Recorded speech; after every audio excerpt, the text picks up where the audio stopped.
Alright, so we're talking about understanding students with ADHD. So we're going to start out by talking about the amount that are currently being served in the United States. So the first one I would talk about, I found a couple different sites that said different things and had different surveys and stuff. So the American Psychiatric Association, or APA, said that there was 5% of American children that had ADHD in 2011.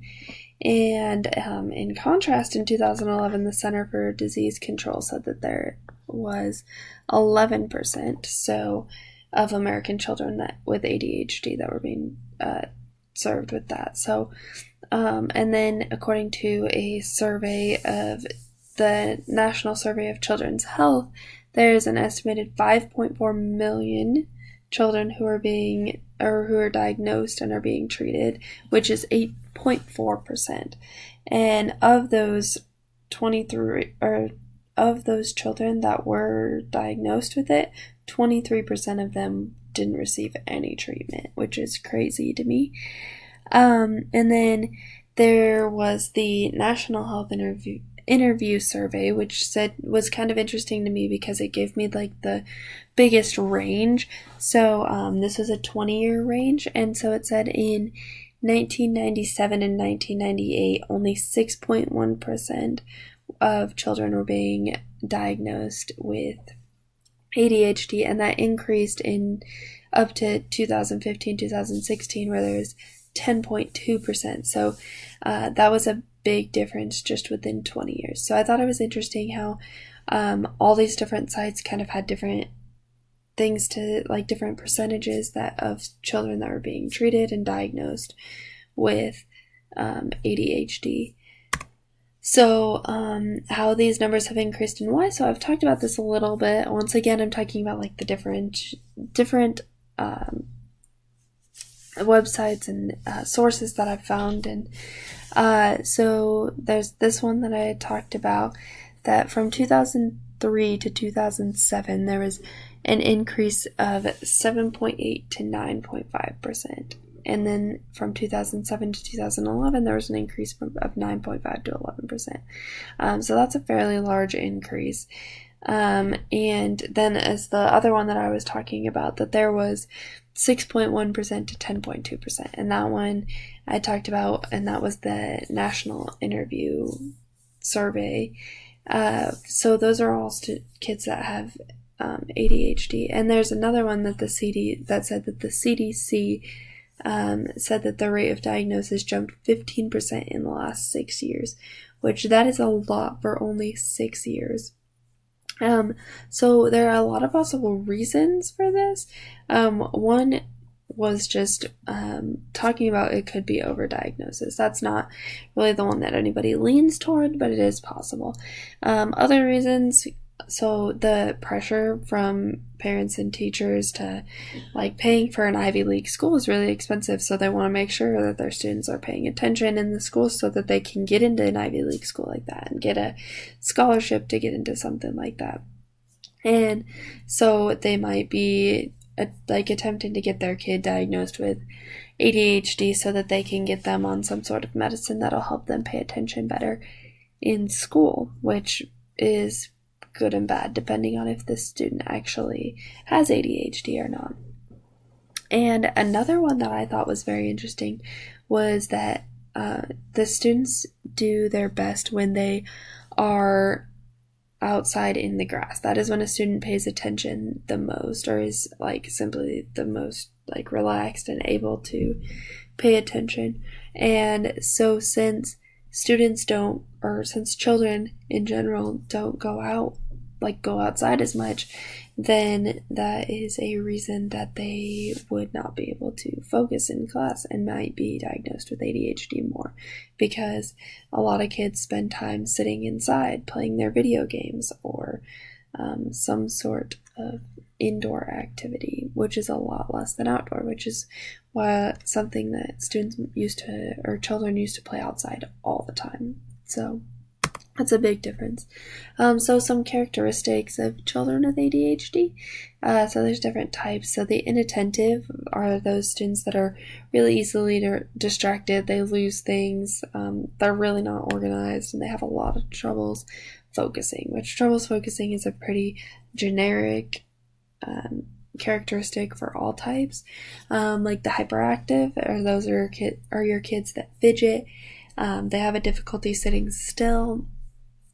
So they're constantly moving, which you see that in a lot of students, both younger and older students. These are your kids that are going to talk a lot and are very, like, they want to say something. And then they also have very little patience, so their temper they can be set off in a matter of seconds, which you have no idea why they're being set off, but they are.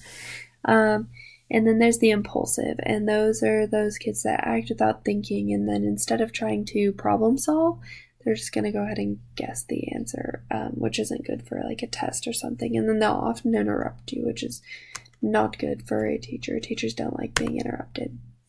So how these characteristics affect the students in school. So those inattentive kids, the ones that struggle to focus and they're easily distracting, they might distract another student. And if they're not focusing, then they're not going to know what you're talking about in class, and they're going to struggle with their grades. And they also might be the students that struggle with their grades because of their organization. So because they lose assignments, or they don't remember that one is due because they aren't organized enough to know that. Your hyperactive kids are those kids that are going to move around all the time, and so they might not be able to focus in class because they're thinking about, or because there's those kids that are going to tap and annoy you, or because they want to go outside and have recess or something. And they're going to be the ones that they just are the ones that are talking in class when you're trying to talk. And they're always moving around. And they're also those kids that are quickly going to lose their patience. So if they're struggling with something, they're not going to want to continue to do it because they're going to just get angry with it. And all of these things could easily get them in trouble. So the impulsive students, those are the ones that are probably going to do poorly on their assignments because they're just going to guess the answer so they can get it done as quickly as possible and just finish the assignment instead of trying to actually solve the problems or get the answers that need to be on there.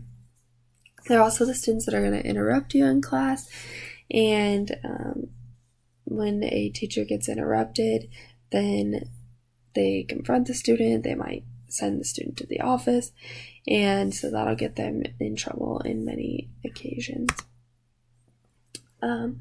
So this question was, do all the students with ADHD demonstrate the same characteristics or degree of behavior?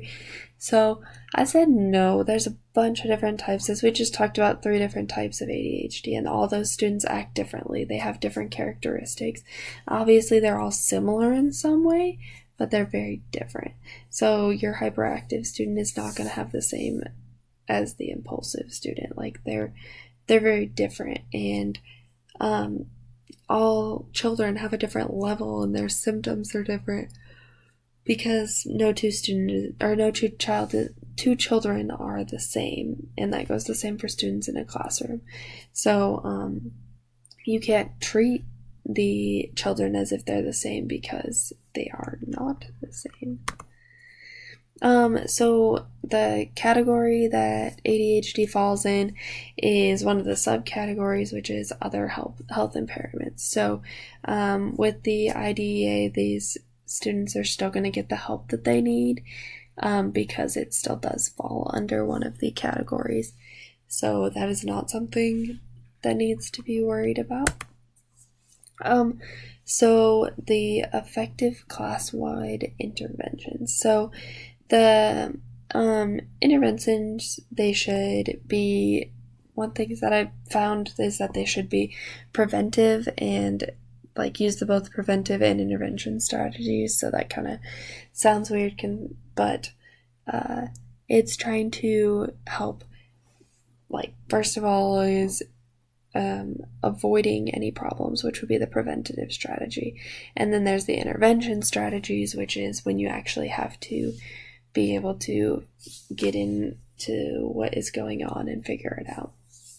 And so the first thing that you should do is understand the student's strengths and needs. And so, like, what they're going to, like, by using, you can do this by using formal and informal assessments. And knowing this about your student is going to help you relate to them and get them what they need to be successful. And as we were talking about before, how no two students are the same, there isn't a universal intervention for all students because they're all different.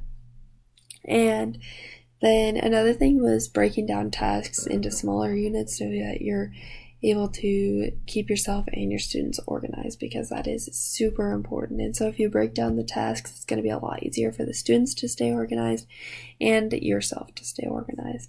And then there's also the different ways of giving instructions. So making sure that the number of instructions or like directions are kept to a minimum, because you don't want to give a student 10 instructions if they can only handle 2 at a time. And also making sure that the students have the resources that they need. So if you are going to give them a large amount of instruction, make sure that they have that written down so that they can refer back to it instead of having to disrupt the class or disrupt the lesson or something like that. And then there are my sources. Thank you.